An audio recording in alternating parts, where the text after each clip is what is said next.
একদিকে ভর্তুকির চাপে দিশেহারা সরকার, অন্যদিকে নিত্যপণ্যের দামে নাভিশ্বাস সাধারণ মানুষের।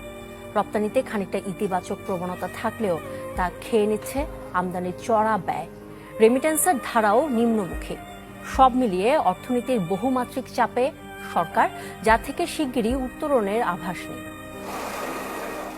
অর্থনীতিতে আলোচনার অন্যতম ইস্যু এখন ডলারের অস্বাভাবিক দর। এর ফলে আমদানি খরচ বেড়ে প্রভাব ফেলেছে মূল্যস্ফীতিতে।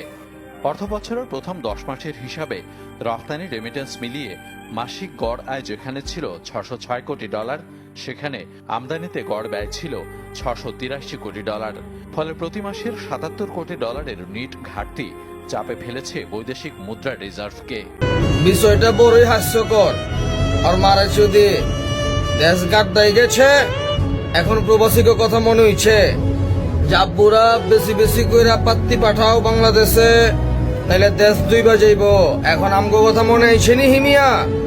এতদিন কইয়া ছিলেন এয়ারপোর্টে গেলে চিনাও চিনেন না, মনে হয় কামলা গিলাইছে, এরকম আচরণ করেন আপনারা। আর আজকে আমাগো কাছে আইছেন বেশি বেশি করে রেমিটেন্স পাঠান। কি করছেন আমাগো লিগা? কিছু করা পারছেন?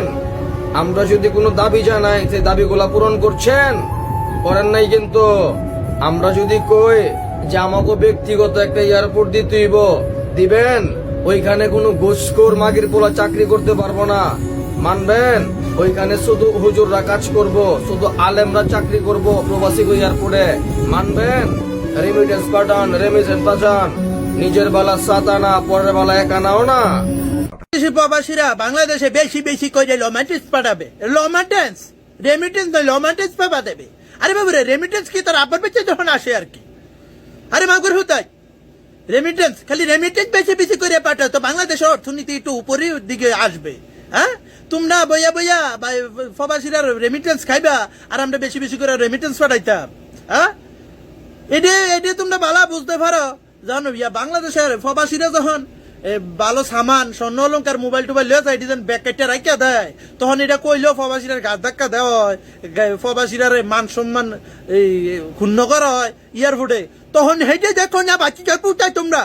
হ্যাঁ, খালি বেঁচে বেঁচে করে লিমিটেড পাঠাও। হ্যাঁ, রেমিটেন্স পাঠাই দেবে, তবে বাংলাদেশের অর্থনীতি একটু উপরে উঠবে।